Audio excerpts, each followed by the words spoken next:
नमस्कार मंडळी, आईच्या पाहुणचारमध्ये मी आपलं स्वागत करते। आज आपण खमंग खुसखुशीत 6 ते 7 दिवस टिकणारी कोथिंबीर वडी कशी करायची ते पाहणार आहोत। मंडळी, हिवाळ्यामध्ये सध्या बाजारामध्ये ताज्या हिरव्यागार अशा पालेभाज्या मिळत आहेत। अगदी स्वस्त आणि मस्त अशा भाज्या तसेच कोथिंबीरी छान मिळत आहे। आज मला अगदी स्वस्त आणि माफक दरात एवढी मोठी कोथिंबीरीची जुडी मिळाली आहे। चला तर मग आज आपण या कोथिंबीरीच्या वड्या व भजी कशी करायची ते पाहू। कोथिंबीर स्वच्छ निवडून 2-3 वेळा स्वच्छ पाण्याने धुवून बारीक चिरून घ्यायची। आता ही चिरलेली कोथिंबीर एका मोठ्या तसऱ्यात काढून घ्यायची।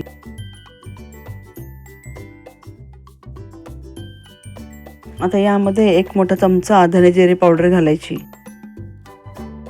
1 मोठा चमचा तीळ घालायचे,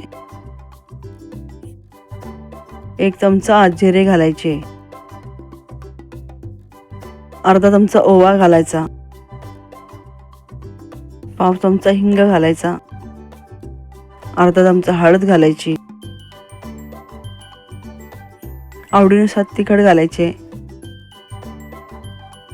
मी छोटे 2-3 चमचे तिखट घातले आहे। अर्धा चमचा गरम मसाला घालायचा, चवीनुसार मीठ घालायचे। आता हे मिश्रण छान मिक्स करून घ्यायचे। मंडळी, मी तुम्हाला आठवण करू इच्छिते की तुम्ही माझ्या चॅनलला पहिल्यांदा व्हिजिट करत असाल तर सबस्क्राइब करायला विसरू नका।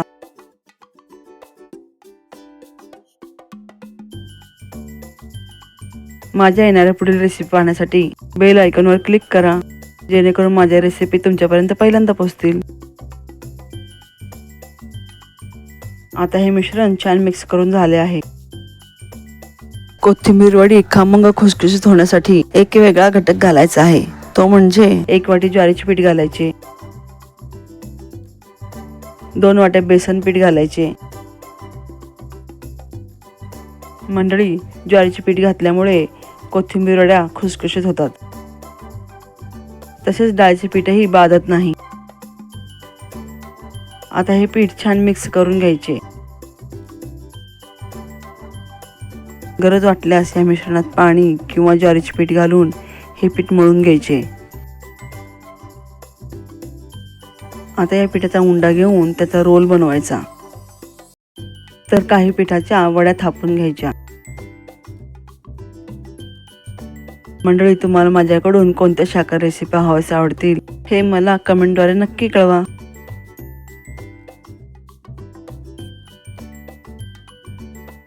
आता एका स्टीलच्या जाळीला तेल लावून घ्यायचे, तसेच एका डिशला तेल लावून घ्यायचे। या डिशमध्ये कोथिंबीर वडीचे सारण घालून सर्व बाजूने पसरून थापून घ्यायचे। आता एका भांड्यात पाणी घेऊन त्यात एक बाउल ठेवायचा, त्या बाउलवर उंडा ठेवलेली जाळीची डिश ठेवायची, त्यावर झाकण ठेवून हे उंडे 10 ते 15 मिनिटं वाफवून घ्यायचे। याचप्रमाणे कोथिंबीर वडी थापलेली डिश ठेवून 10 ते 15 मिनिटं वाफवून घ्यायची। आता ही कोथिंबीर वडी वाफवून होईपर्यंत याच कोथिंबीरीच्या सारणामध्ये 1 चमचा शेंगदाण्याचे कूट घालायचे, साधारण 1 चमचा लिंबाचा रस घालायचा, थोडंसं पाणी घालून हे मिश्रण सैलसर करायचे। आता या मिश्रणाचे छोटे छोटे बॉल करायचे। हे छोटे छोटे बॉल किंवा भजी गरम तेलामध्ये घालून लालसर रंगावर खमंग तळून घ्यायचे। हेच कोथिंबीरचे सारण किंवा कोथिंबीर वडीचे पीठ नेहमीप्रमाणे कणिक मळतो तसे मळून घेतल्यास याचे कोथिंबीरचे पराठे छान होतात। त्याप्रमाणे सर्व भजी लालसर रंगावर खमंग तळून घेतली आहे। ही भजी चटणी किंवा सॉस बरोबर खाण्यास छान लागतात।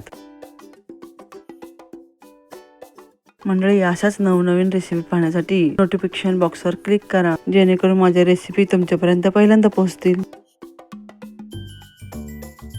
आता 15 मिनिटांनंतर वाफवण्यास ठेवलेले उंडे आणि कोथिंबीर वडी छान शिजली आहे। आता छुरीच्या साहाय्याने याच्या वड्या पाडून घ्यायच्या। या शिजवलेल्या कोथिंबीर वडीवर फोडणी घालून या वड्या अशाही खाण्यास छान लागतात. किंवा या वड्या सॅलो फ्राय करून किंवा गरम तेलात तळून खाण्यासही छान लागतात. या तळलेल्या वड्या 6-7 दिवस छान टिकतात. पहा मंडळी, वड्या खूप छान पडल्या आहेत. या कोथिंबीरच्या वड्या पाडून या वड्या गरम तेलात घालून खमंग खरपूस तळून घ्यायच्या. वाफवलेल्या कोथिंबीरीच्या वड्या, तळलेल्या कोथिंबीरीच्या वड्या आणि कोथिंबीरीची भजी तयार आहे. या वड्या किंवा भजी चटणी किंवा सॉस बरोबर खाण्यास छान लागतात. मंडळी, तुम्हाला ही रेसिपी आवडल्यास लाईक, शेअर, कमेंट आणि सबस्क्राईब करायला विसरू नका. माझ्या येणाऱ्या पुढील रेसिपी पाहण्यासाठी बेल आयकॉनवर क्लिक करा. मंडळी, अशाच नवनवीन रेसिपी पाहण्यासाठी पुन्हा भेटू. तोपर्यंत मस्त खा आणि स्वस्थ राहा. धन्यवाद.